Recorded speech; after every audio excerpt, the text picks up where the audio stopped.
All right. Thank you for coming. Today we have Thier, who is somebody I met recently, and you are, like, to be honest, on my phone, I didn't know exactly how to spell your name, so I wrote Jiu-Jitsu. I'm sure you get that all the time, right? All the time. What's your name? Jiu-Jitsu. So it's a French name actually. Is Thierry?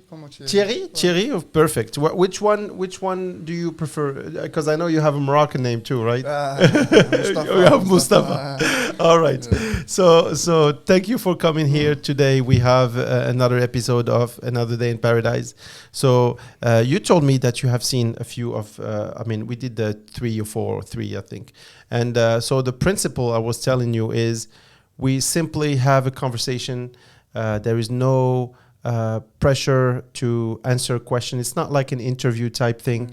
It's just questions. So, all right. So thank you for being here. Pleasure, would you like to introduce yourself? Tell us a little bit who you are and where you're from, etc. Yeah, I'm from Brazil, okay. From a small town in Brazil called Visconde de Mauá. Get a little closer to the microphone. Oh, sorry. Mm-hmm. It's a small village in the mountain in Brazil. Okay. Yeah, in Rio. And so near Rio, outside of Rio? Okay. Yeah. Uh-huh. And I grew up there basically, and then I discovered Jiu-Jitsu when I was 15. 15. Yeah. Okay. Is it early or late for Jiu-Jitsu? I think it was a bit late. It was a bit late, right? Yeah, okay. It was a bit late, but still, Okay. Okay. And is it because I know Jiu-Jitsu it's called Brazilian Jiu-Jitsu. So it's originally from Brazil, right? Yeah, it's our version, let's say. Okay. I don't think we can say it's the same thing anymore because it changed quite a lot. Okay. If you see the traditional jiu-jitsu, which is practiced by the judo community, okay, it's completely different. Completely different. It's completely different. So we brought another dynamic to the game. Okay. Yeah, it's an art that has been changing a lot. I'm not sure if I'm correct or not, but I know Bruce Lee started introducing some ground like fighting, and he realized that he was good on his feet, good with his feet and his fists, but he was not really good with when he was taken to the ground. So he started introducing some locks and some movements, and then obviously he was, a lot of people like to say, who would win, Bruce Lee or this, Bruce Lee or that? Yeah. I think it's a whole different area. It's a different time, different techniques. You cannot compare what's not comparable. But so are there like many types of jiu-jitsu that you can learn in Brazil, or there's only one in Brazil? There's one type of jiu-jitsu in Brazil. Is Gracie Jiu-Jitsu or jiu-jitsu from Maeda, which was a student from Jigoro Kano. Okay. Yeah. Okay. And he was really good on the ground aspect, on the Newaza, Mm-hmm. So he used to move to travel a lot, and he ended up in Brazil. Okay. So in Brazil, he met the Gracie family, and he started to teach Carlos. And from there, Jiu-Jitsu took different... because everybody knows the Gracie family as being the Jiu-Jitsu family. Founders, they are like... very, very big into, and I know they started UFC 1, and they started even fights before that. I think Rickson, what's his name? Yeah, there is many. Many of them. So they wanted to demonstrate how Jiu-Jitsu was the most complete art, and that you would not have so many injuries, because a long time ago the tournaments, they were like on the same night you will fight multiple times. Exactly. So a boxer, after one fight, you can imagine, if you have ever seen a box match, like it's impossible to fight another fight after this one. Yeah. But that was one of the strengths of the jiu-jitsu, which is you could fight and then 20 minutes later, 1 hour later, you fight another one. It's tough, of course, but it's possible. Other martial arts, it's almost impossible. Yeah. And this is something that captivates me since the beginning. It's self-defense, I come for you to understand. Yeah. I come from a hippie family. Let's say. Yeah. Okay. So no, there is no violence. You know, Okay. like, and I found like even if I was like very rebel, very Yeah. aggressive sometimes and stuff, jiu-jitsu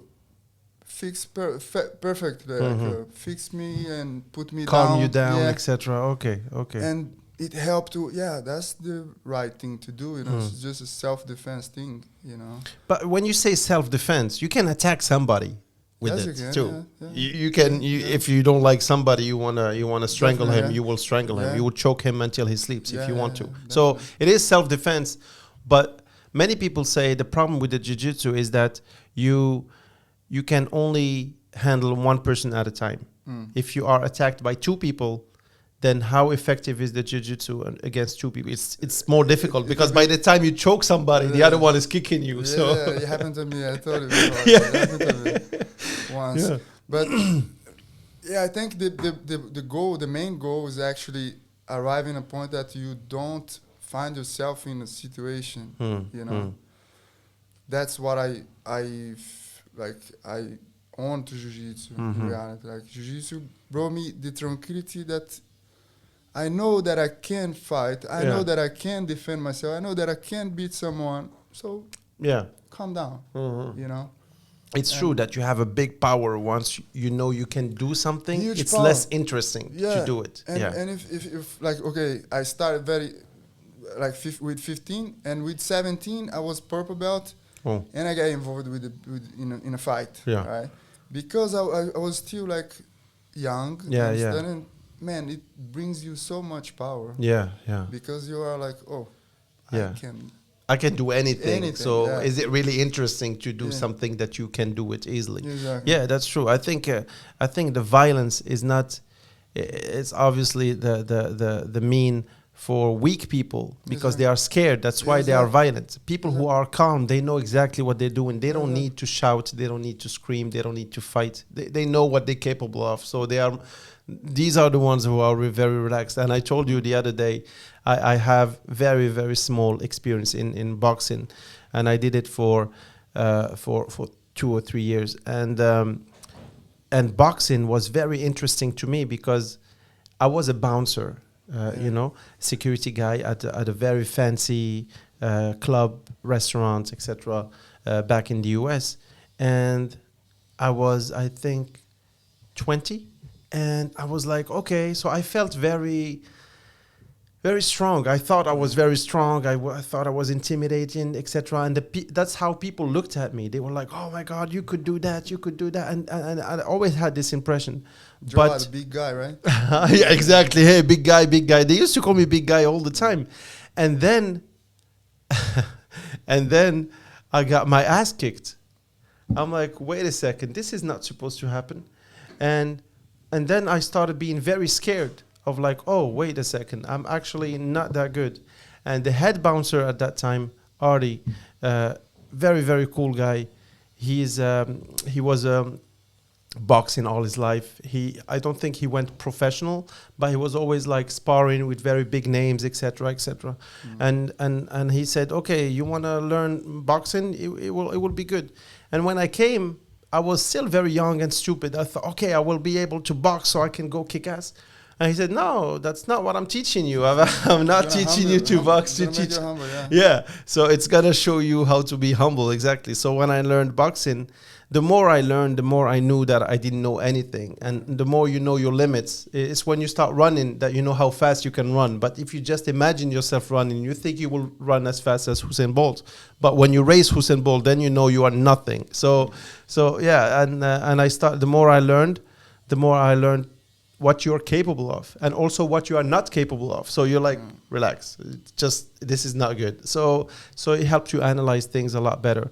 And it's the ultimate proof. Like you go there and you put yourself against someone else that have, 2 arms like you, or sometimes, and that's it. Yeah. I mean, I saw Artie doing some crazy things, and I saw how a skill is always going to be better than power. Yeah. Always. Like skill will always win against power. And people who you think is very strong, if he's facing somebody who's very skilled, and I think that's what the Gracie family tried to do. They tried to show how, okay, we're going to send you one of our Gracie family member, and he's not the strongest, he's not the biggest, he's not the smallest either, but he's just average guy. You would see him in the street, you would say, well, what are you looking at? And he came in and he boom.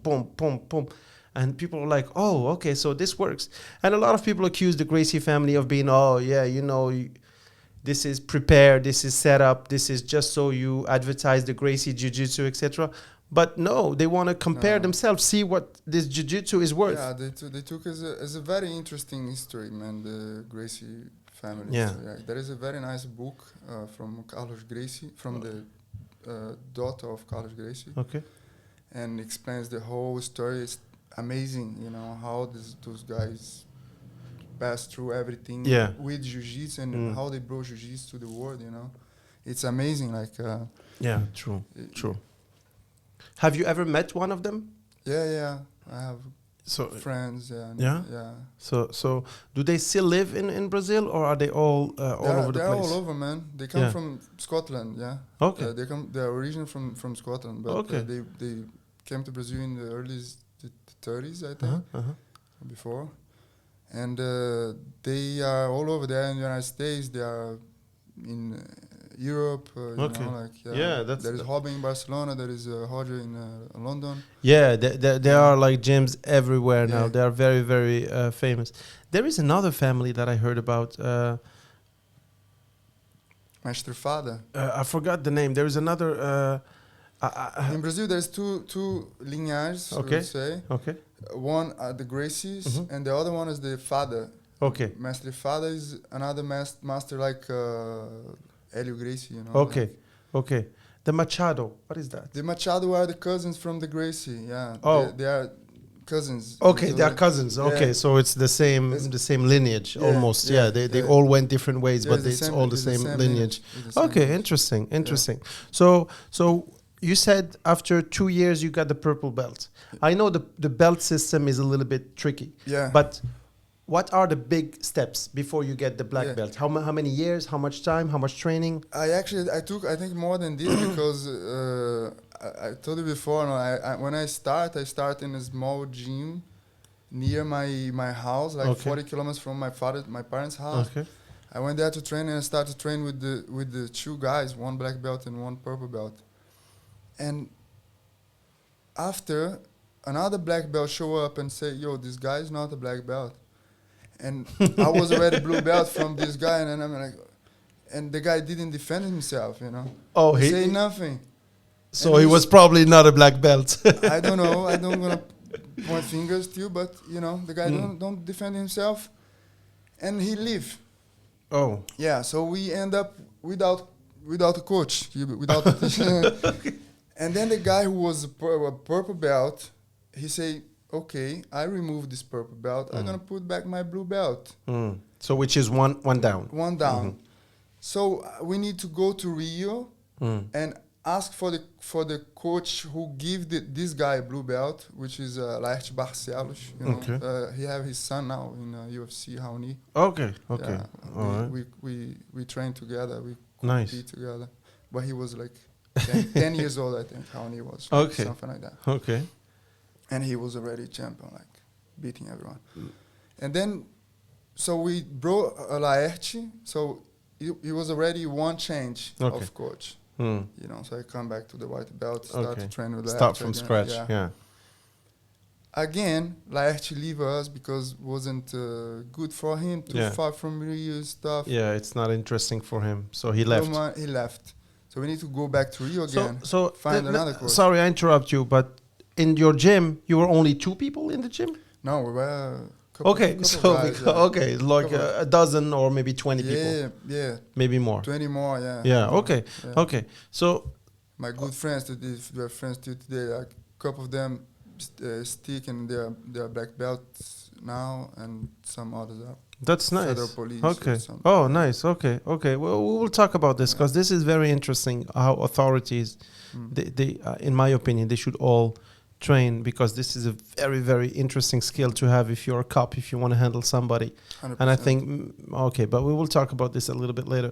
So, and then what happened? So you were back to white belt now. Back to white belt. And then we have no coach again. So we need to go back to Rio. And we went back to Rio with Nilson. Is a good friend of mine.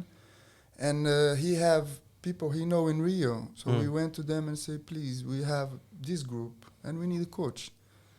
And so André Negão come, a very good guy. And he come and he stick with us for 1 year. He's a black belt. He was coaching you now. He was a dark blue belt. Okay. Yeah. Well, is it better than black belt? I'm not sure. And before we used to give this dark blue belt for instructors. Oh, instructors, they had the dark blue. He's not a black belt. Okay. It's not He's good at teaching. He's exactly. His specialty is teaching. Yeah. Okay. So he came, and then I don't remember if he was already brown when he came and he started to teach us. But the same thing happened. He stick there 1 year and then he left. Disappear. Because it's not interesting for them to be in a small town far from Rio. Exactly. You know. Okay. And so we found ourselves again, no coach. And then a friend of mine called me, say, yo, I'm living in Rio. Do you want to come? We share apartment and stuff. How far is Rio from this city? Like 1 hour? Yeah, 1 hour. 1 hour? Okay, so it's not too far. No, okay, no, so you moved to Rio? From Brazilian distance is nothing. Yeah, I can imagine. Brazil is huge. Yeah. And so I moved to Rio. I moved to Rio. Since I moved to Rio, and I will need to start again. Like from zero. From white belt. I mean, you have your skills, but you are officially white belt. Exactly. Okay. So I went to the Gracie Jiu-Jitsu, no? Which was the top of the top. Top of the top. Yeah. Like I have my father as a sponsor. Okay. You know, and I started training. Does your father he does jiu-jitsu? Your father too? But he always. He was always around these people. Yeah. Okay. And he always support me and everything, you know. Great. So I started training Gracie Jiu-Jitsu, and that was paradise, man. Like we train 7 a.m. I go back home. I have like açaí and joelho as breakfast. Go back home, chill. Come back afternoon. I train 2 with Saulo Ribeiro, and then at 4 with Marcelo Machado. Okay. One of the Machados. Yeah.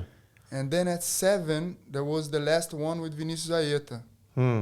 So. Continuous. Like professionals. We don't like I don't train all I come in the morning, I come sometimes with Saulo, sometimes I come with every time I come with Marcelo, of course. And with the Vinicius the last one. Yeah. So the classes are open and you can pick and choose which one you're going to participate in. Or do you have to be this is how it goes. Yeah, that is you come and then they say, okay, he has like 40 people, you roll with you roll. Of course we need to have like, you know, you want to come with Saulo to train at 2. You have to be aware that people are going to smash you, you know. Like, there was Fabrício Morango was there, you know, Letícia Ribeiro, Cristiano Marcelo. There was like big names, you know. Yeah. So very good train. So I'm sure people came from all over the place to train at this particular gym. Yeah. How much is it? Is it expensive to train at those gyms? Very expensive. Okay. The gym was in the 6th floor of Mount Sinai Club. It was a Jewish club. Okay. 6th floor, all dojo 20 by 20.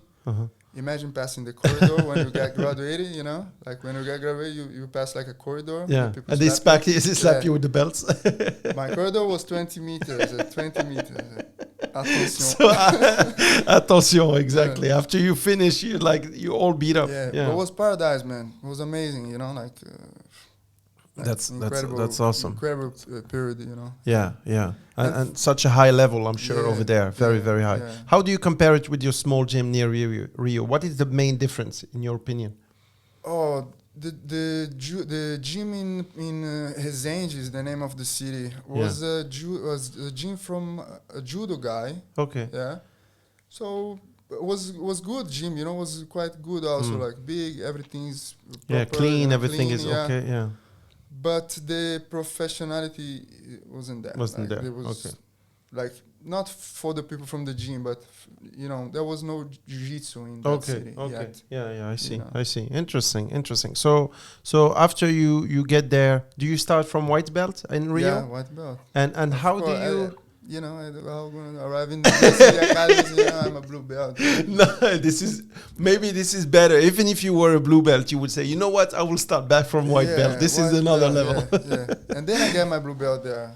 You got your blue belt there. How much time did it take you to get your blue belt? And how often did you train? Like 3-4 times? Like, is it 1 year, 2 years, 3 years? Like, roughly. I know it depends on everybody. The blue belts, I think one of the toughest one you get. One to take, like 2 years, 3 years. You know, I heard somewhere. I've been watching a lot of documentaries, and I've been refreshing my memory about jiu-jitsu, etc. But I heard that 80% of people who start jiu-jitsu give up. Yeah. In the white belt. Yeah. They don't never get to the blue belt. Why do you think so? It's hard. What is hard? Like, you just keep showing up. You keep showing up, yeah. But get a little closer to the microphone, please. It's something that when you go in, you need to definitely leave your ego outside. And it's tough for some people. It's tough for most of people. Yeah. If you bring your ego outside, you're gonna hurt yourself, hurt someone. It's not good. No good. Mm-hmm. So I think this is one reason, ego. And it's hard, man. Is it physically hard? It's physically hard, yeah. Okay. It's a complete sport. Yeah. Aerobic, anaerobic. Yeah. It's incredible. At the end of the session, you're like beat. Yeah, you beat. Yeah. You beat. Yeah. And how about injuries? A lot. Welcome to the real world. Yeah. What kind of injuries? Like dislocating shoulders? Breaking fingers. Fingers. You destroy your fingers straight away. Okay. Destroy your hands, man. and then all kind of things like the neck cranks. Yeah, neck hurts, arm, your back, etc., knees, etc. All everything that can break will probably break. When in the small gym, how do you call the material you put on top of the dojo? Like the foam. The foam. Yeah. Was like a camion foam, which is really, really rough. Really hard. It scratches you. Man, you see this? You see my beard here? I don't have hair. Just because you got scratched? Get scratched. Hair doesn't come up anymore. It stayed there. And Rio was already like the better. Material better. Like you can. Yeah, you can. Yeah, if you get slammed on it, it's okay. Yeah. But it's hard. Like people heavier than you because we don't. Of course, we split, like put people same. Like I would, if we were the same belt, we would not compete. We would not train with one another. I would train with the bigger guy. You would train with. No. We would train together. We would train together, man. Really? Of course. I will smash you. No, just kidding. No, but it's not the same weight category. No. It doesn't matter. It doesn't matter. Okay. It doesn't matter when it comes to the ground. It's technique. It's leverage, and Yeah, okay. I see. That's interesting because in boxing and in every other martial art, I would never be able to compete against you. Of course, if you put someone who's like 2 black belts, one very heavy guy with very good skills and one very light guy with very good skills. It wouldn't be fair. The big guy will have, of course, the advantage for sure. But still, but white belts, they would all train together. So would the white belt train with other white belts, or would he? Because, in my opinion, this is dangerous because the white belts, they don't know what they are doing. If there is a good coach, he supervises everything. He will guide them in the way that's safe for everybody. Safe for everybody. Okay. And they will put even white belts. There is difference. Like the white belt that just arrived. The white belt, he's more aggressive. He don't control himself. The white belt, he's more aware of his body and know how to deal. Okay. So we know. Yeah, he knows how to organize people. He reads people really well. Usually, like very quickly, you can read how aggressive and how. Good. Well, that's interesting. So, and how far did you go on that gym? Did you go one belt higher or just? No, I stopped there because I was like, at some point, I was training, competing, having beautiful life, and then my father said, "Yo, we don't gonna be like just competing, training, man. You need to work." So I started working, and I find myself like working more than training, and making the money that I could do with my father 2 times per week instead of 5 days a week, doing stuff that I don't really, you know. So you were making more money outside jiu-jitsu than inside jiu-jitsu? No, I wasn't making money. Yeah, but like while you were training jiu-jitsu. I was again, please. So when you were training jiu-jitsu, you were not working at all. No. Just training and having a good time. Exactly. Okay. Yeah. And then you had 2 choices: working with your father, or working somewhere else. Yeah. And you did what? Which one did you choose? I prefer to go back to my parents' place. They have a business, so I run the business with them. You know. Perfect. Yeah. I learn a lot of things that I use until today in my life. I'm very, like, I'm grateful, you know, that I had that choice also, because it teach me a lot. I spend a lot of time with my parents. That's valuable. And absolutely. Yeah. And but yeah, I decided to stop jiu-jitsu for a while, you know. And then I go back to the same gym. The first one. The first one. And as a blue belt from the Gracie Jiu-Jitsu, you smashed all of them. Come on, don't be. I will say it for you. No, we don't say that. We don't say that. But your level was really good. I was a very good level. And the coach there was a guy from the father lineage. Okay. So he told me, he took me and said, "You can be my instructor." Okay, you can lead the class for me. Yeah. Okay. So you started doing that? So I started doing that, yeah. So is it easy to teach? Is it easier to teach or to learn? To learn. Yeah. To teach, because you have to get inside people's mind. People's mind, and you have to like you know, it's tough to teach. It's more, but you learn more. It's not you learn more, but you learn in a different way. It's nice that you learn also teaching. You learn a lot. That's true. I am also an English teacher, and I tell my trainees, because it's better to call them trainees than students, but I tell them, like, I learn English with you. I mean, of course, these things I already know, but for me, to explain them in a different way, for me, it helps me. It helps me a lot. I visualize things, because some things I know how to do them, but I never explained it. So when I explain it, I'm like, okay, I'm breaking it apart. Okay, so you start doing this, and then you do this. So when you see, so I think it's the same thing with jiu-jitsu. Like, you visualize things better. You need to go then, you know. Yeah. But was amazing that because I started to teach so young. Helping the classes and teaching and showing positions and showing things, and this also, I think, helped me, you know. Yeah, this is a very valuable skill for all your life. I'm sure. So how is let's make a break from jiu-jitsu. How is your life? How is life in Brazil for a young guy? Life is beautiful, man. Brazil. Is Rio very, very expensive? I'm sure it is. Now, way more. And in that time, of course, Rio was way expensive than my place. Okay, really? Okay. Yeah, I'm sure outside Rio, life is cheaper. People know everybody, etc.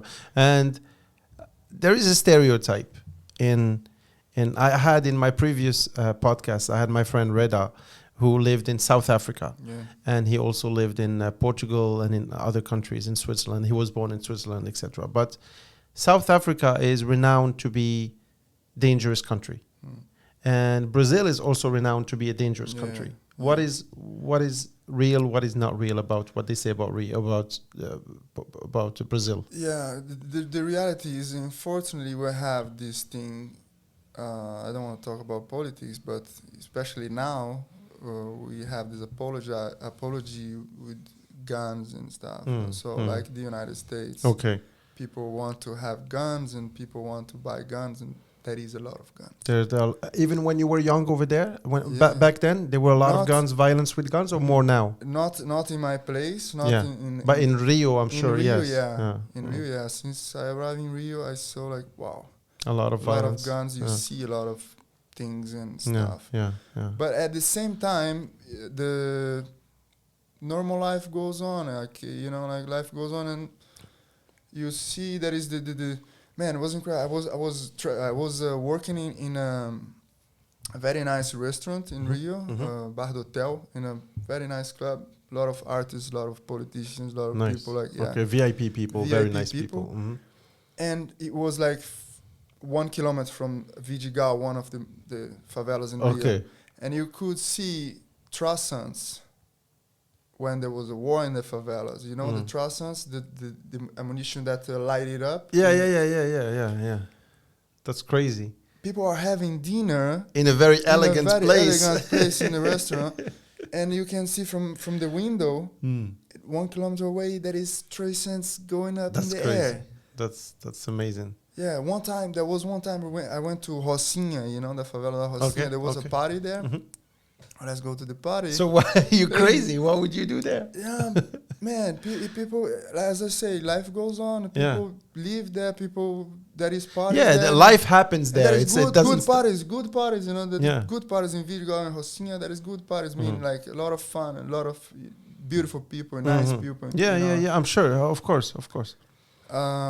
So I went there, invited for one guy who lives there, and we stopped to play billar. Yeah, like pool. Yeah. Man, at some point, like more than 20 guys surround you in an Indian queue. No, they pass outside the bar in an Indian queue with machine guns and pistols and all kinds of weapons. Yeah, and I'm like, what is that? You know? And the guy say, Don't worry about it. They are doing the security for the favela. Yeah, they are there to have you have no problem here. Nobody will rob, so it's like a private security for the favela. It's not the government. It's just them. They organize the private security. So if there is no problem, police don't come and the business go on. Interesting. Yeah. Interesting. But it's sad, man. It's like it is sad. You know, like go ahead, please. Please. I think one very important point to say on this violence in Brazil is also like we talk a lot about favelas, you know, but the reality about the favelas is 90% of the people from the favelas are hard workers. Yeah. They are clean. Yeah. That is that. Maybe 95. Yeah. There's a small amount of people who make the favelas look bad. Exactly. But majority of them are nice good people, working people. But the working people, the good people, they don't sell publicity. Exactly. Publicity is blood. So exactly. That's the image we have. That's why I asked you, because I said, I'm sure the reality is not exactly the same. Yeah. So let me tell you, before I left to the United States in 2003, if I remember correctly, I was a little bit apprehensive because the United States, you hear also the gun violence, you hear this, what you see in movies, etc., etc. When I went there, I have never seen a gun in the United States in my life. I worked as a security agent, and I will tell you a story. Okay, let me just tell you a quick story. I was working as a security there, and one friend told me, he's not really a friend, he's a regular customer. And he told me, hey, I need you to, hey, man, how you doing? Good. Hi, man, having a good night? And he insisted too much on saying hello to me. I'm like, all right. Yeah, so, all right, man, go ahead and have fun. And he stayed, like, with me, and he said, and he was, like, looking around. I'm like, this is, when you were, like, a security agent for a long time, this doesn't look good. Like, I said, are you okay? What's going on? He said, hey, listen, man. I need to go and talk to some of my friends. They used to be my college. They used to go to college with me, etc., etc. And now I'm with this beautiful woman, and she knows them, and they know her, and they start talking to her too much, insisting. They're telling her, "Why are you with this loser?" etc., etc. So I want to go and confront them. Wow. I said so. Do it. So what do you want me to say? He said, yeah, but I want you to come with me. I said, listen, I don't get paid. And I literally told him, listen, man, I don't get paid enough for this. I'm not your private security. I'm the private security of this place. So go ahead and talk to them. If something happens, I will extract you. They will not hit you. Maybe just by the time I get there. But I cannot go and act as your personal security. And he said, come on, all right. I said, you know what? Here's what I'm going to say. He was a little bit chubby and scared, and he looked very nervous. I said, listen, the most important thing about talking to somebody is confidence. If you are confident, if you know what you're doing, you will never escalate this to a fight. So trust me, like eye contact and talk like a man. Don't worry about it. Just say what you have to say and then leave. They will not touch you. They say, no, man, I know them. Listen, I know you think you know them, but I've been doing this for a long time. Just do it and you will see. And I will be right next to you. And he went there and he said, hey guys, hey Johnny, how are you, bro?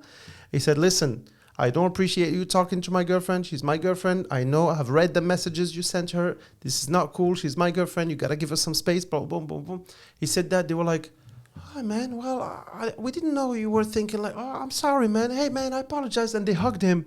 And he turned. He's like, man, it worked. I said, listen, it's confidence. Yeah. That's it. It's confidence. And I had to learn this too. So anyways, and then he said, you know what? He was Italian. And I'm not trying to stereotype Italian, but he said, my dad owns a lot of businesses and I go and I collect rent for him. And I need somebody like you. And so we can go and collect things. I said, this is where I stop. I'm a student here. So, well, I'm not going to collect anything with you. Okay. This is where I stop. Like, I go to university here. This is beyond what I can do. I'm not like what you think violence is, what you think I am not. I am not like in a movie gonna handle 2 or 3 people. This never happens. This is just in movies. I'm not gonna go with you and start trouble, and this is beyond my reach. So yeah, some people have the misperception of what they can do, what movies show you. They think I'm gonna go there and somebody says no, I will go, what? No, man, this is not gonna happen like that. People have the same thing with me sometimes. People think that I'm like, this Superman. I'm gonna take Thierry and he's gonna handle everybody. I'm gonna handle like people out of trouble.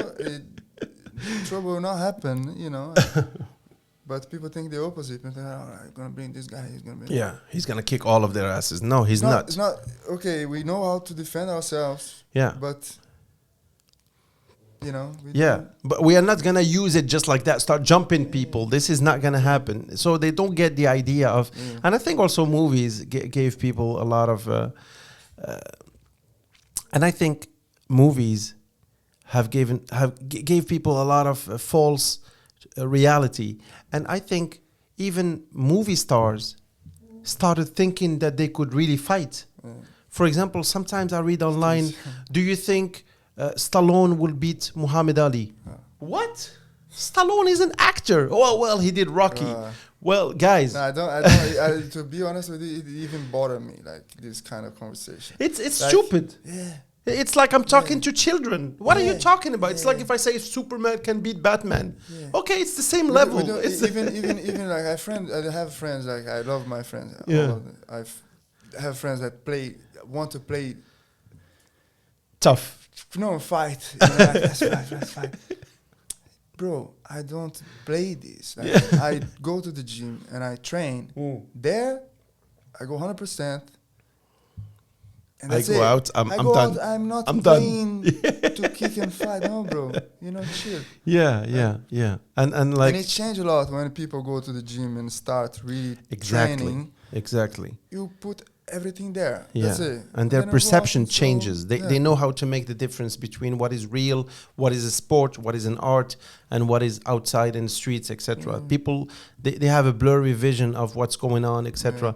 And I've seen, go ahead. But it's exactly what you say, like when you have the confidence that, I can just look into your eyes, that's explain the situation. Yeah. You're gonna see. You can see in my eyes. I'm not fucking around. You will. This is what I mean. I'm talking to you. And it goes a long way. And when I started working there, I was talking to a friend of mine about it yesterday, I think, and I was telling him when I started working there, I tried to use logic, and me as a Moroccan, I used to go and say, "Excuse me, sir, I understand you like to drink and sit over here, but actually this area is," and I was being too nice. Too polite. But, or sometimes I would go the other way around. I would be like, hey, move your fat ass over, and then just the right balance. Just be calm and just be confident. Not too much, not too little. Don't apologize for something you didn't do.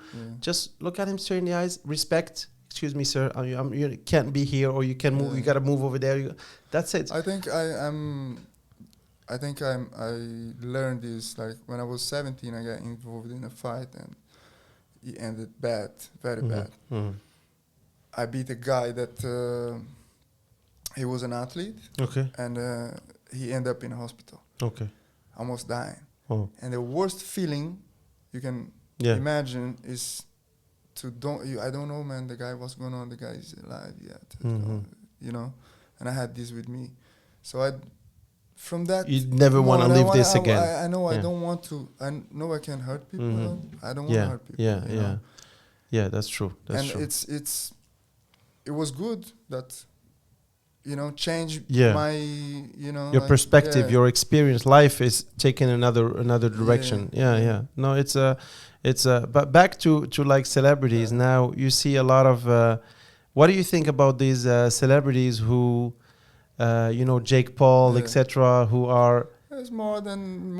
It's entertaining. It's not really a fight. Entertainment. It's just like UFC, an entertainment thing. Yeah. Like, there is rounds, there is weight limits. It's not a real thing anymore. Like it was in the first UFC. The first UFC is no gloves, no nothing, no time gloves, limit, no nothing. Exactly. There were like 2 rules, like no eye gouging and no biting or something like that. But it's like almost like in the street, like no weight limit, which reality. Is I think the UFC. And what do you think about like, you know, when like for example.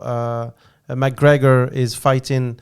What is the boxer's name who never lost? Mayweather. Mayweather, yeah. Big show, very nice. Very nice, but sports-wise, it doesn't make sense. Yeah.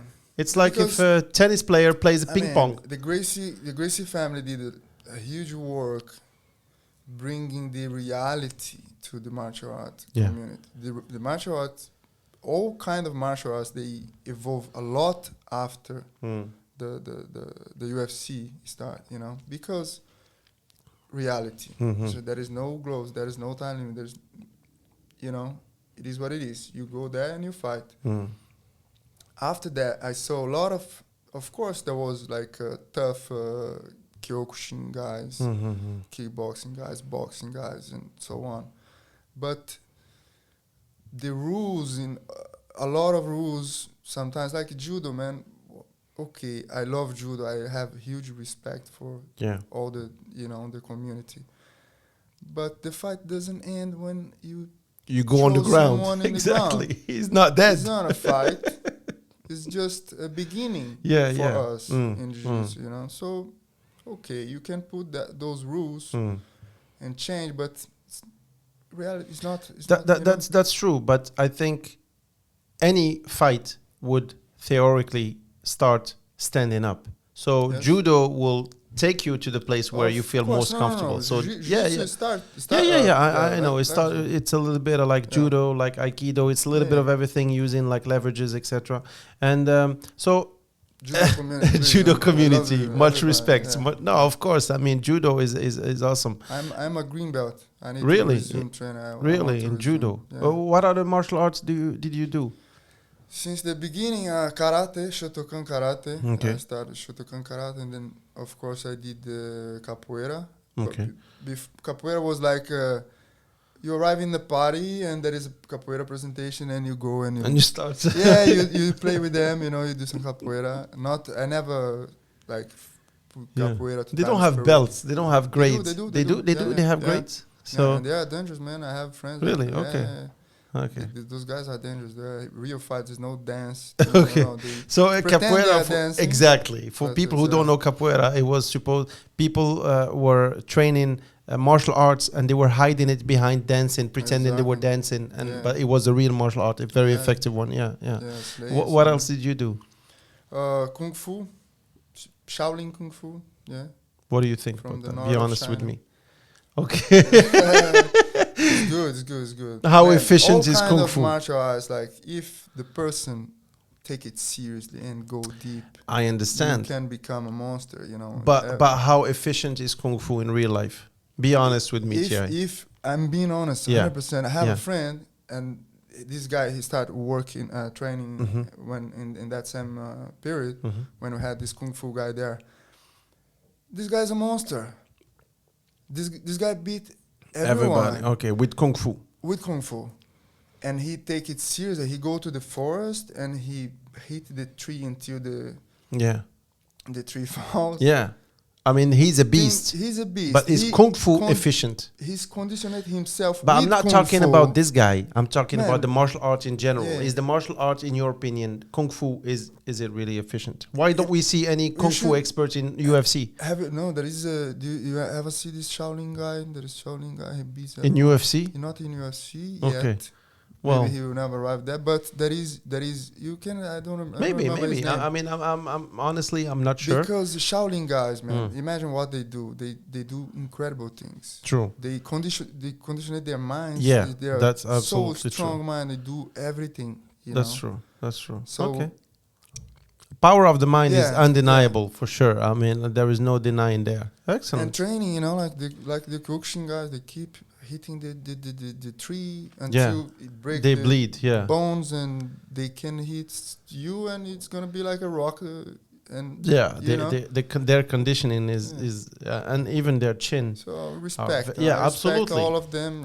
And, there is absolutely. But of course, in all of them also there is people, and there is real people, and there is people that's of course, like everybody. I mean, I think I asked Fed the other day, and I know you know him, and I told him, I said, much respect, and I said, what do you think is a good martial art for your kid to go to? If you think you have a young kid who wants to express himself and have some energy out, etc., and he said any of them. Any of them are good. Jiu-Jitsu. He said any of them. He said, just get him active. Yeah, it's true. It's true. I agree with him. But of course, with politics, that is any martial art that I have in my gym is good. Kelly Slater, many times world champion, surf world champion. Okay. He put your son in Jiu-Jitsu before any other sport. He say that. Interesting. Yeah. It's true. It helps you a lot, and it gives you confidence and everything. Yeah. And is it? You said you can sustain a lot of injuries with jiu-jitsu, and kids, it's safe for them. It's safe. Yeah. I mean, if it's supervised right, it's. If you put a kid to kick each other, it's not really good. If you put a kid to know how to defend himself, how to fall down, how to roll, he's gonna be more and more aware of his body, more and more confidence. That's true. But it's just, I agree with Fed actually. Every kind of martial arts, every kind of sport in general. Sport it's necessary for young generations for sure. Please open our gyms.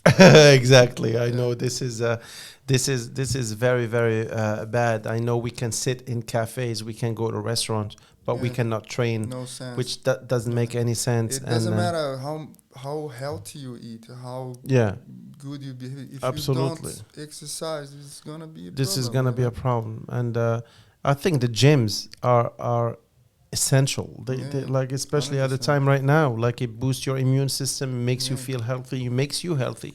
So gyms are definitely. There is people in Morocco doing great job also. Those guys they did amazing. Absolutely. I think Fahd gym is spectacular. I think it's he took it one step further. He made it much bigger. Yeah. I know when I was young, I used to train here in gyms, and it's very, very small. It's not very appealing. And I saw the gym changing a lot. Because when I arrived, I met Fed again. One more person I met through Jiu-Jitsu. Another guy, another black belt, brought me there and introduced me to Fed. That's how I. That's how you met him. And we had a whole area dojo, a small area of machines, and in the back he have the CrossFit area. And at some point he decided to change, and man, it was the best thing he did. The gym's incredible. The CrossFit guys are improving. A lot. Technically, amazing. So now.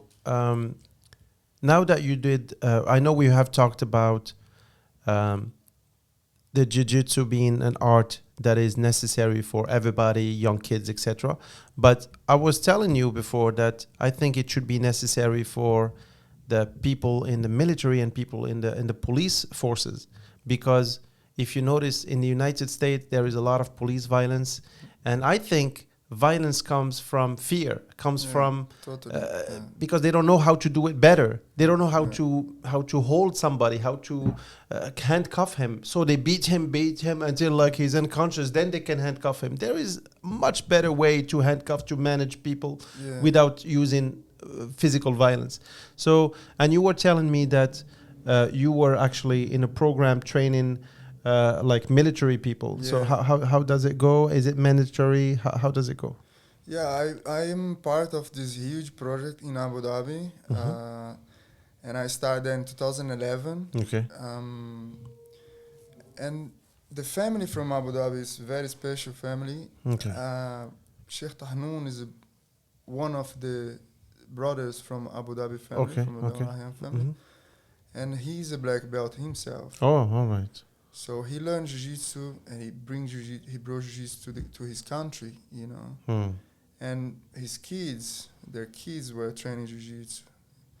So he saw the change on his son. His son was a very shy guy and very, you know, not problematic, but but very active, like a teenager who's like, he has a lot of energy. Yeah. So he saw in his son a big change with jiu-jitsu.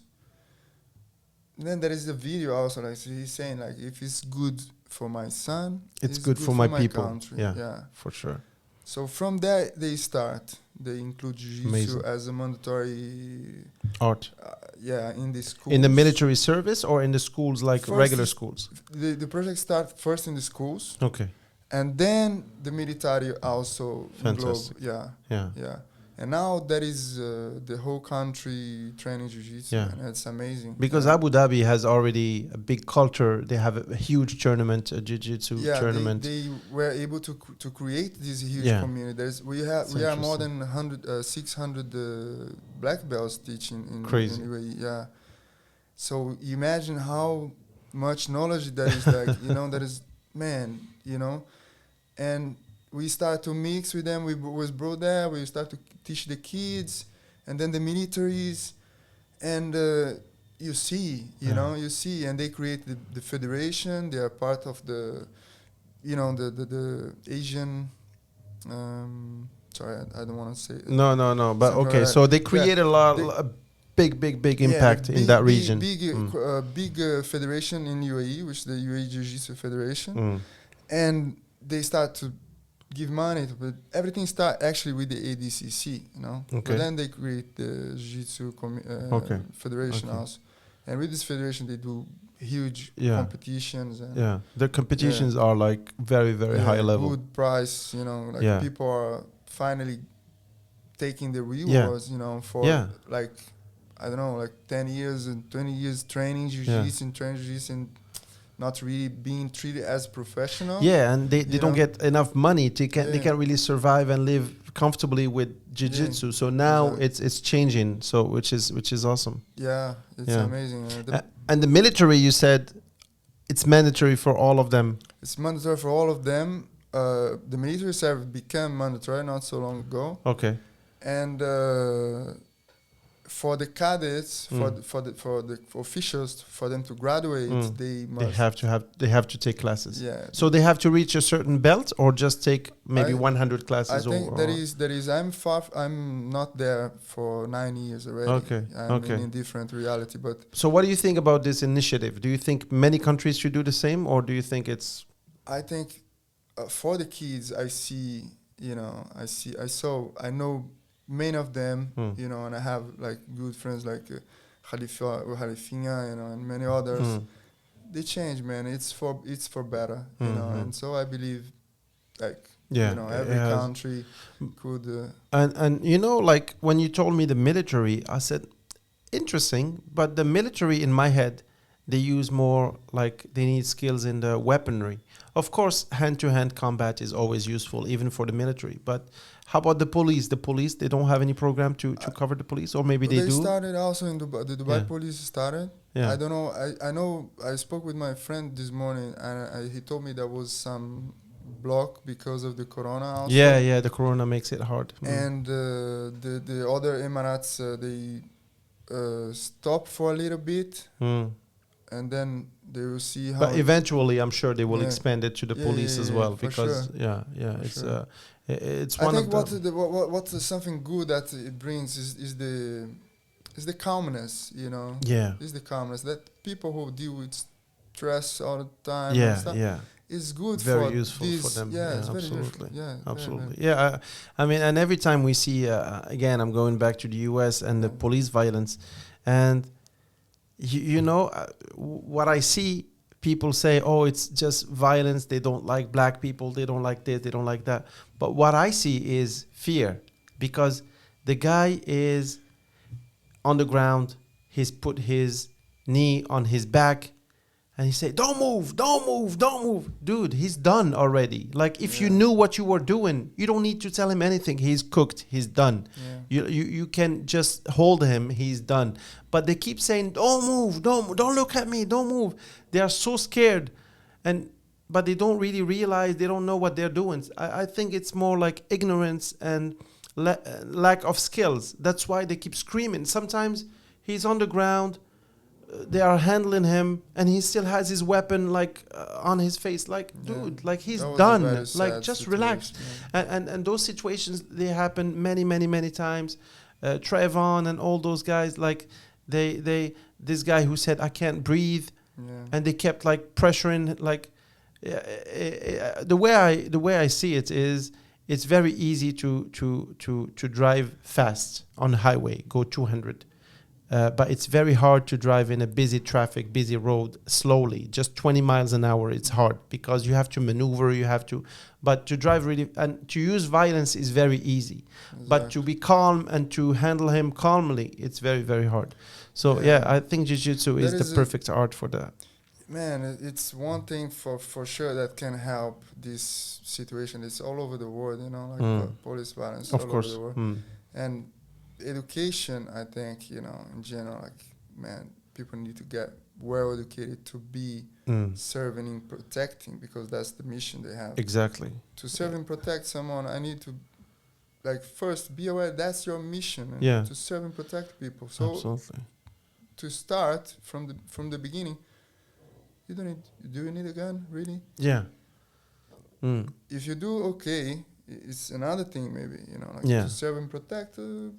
It's you're right. It's contradictory to have a gun if you want to protect and serve. Like, you want to serve me with a gun? I mean, it seems dangerous. If you allow like guns to arrive to enter in a country, because not the guns come from where? From Switzerland, Italy. Yeah, exactly. And those people, they know exactly the numbers of the guns. They control that. They know where it's gone. And when you arrive in Brazil or in South Africa.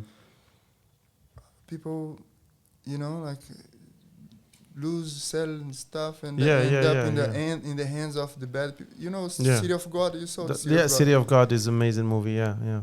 It's something wrong there. You know, like, who benefit with this 20 years war in Afghanistan? Absolutely. Who benefit from it? You can see the gun industry, they did a lot of money. Of course, and they sell to both parties. They don't care who they sell to. They will sell you because you're attacking. They will sell you because you're being attacked. They don't care. They will. They're looking for customers. They don't look for peace, because peace is bad for their business. So the gun violence is huge. You know, that's a good thing about Morocco, because many times my friend tell me Morocco because of these, man. No guns. It's crazy. There is much amazing. We need to run for our life. Exactly. You can just run. Yeah. That's it. And you will be 100% safe.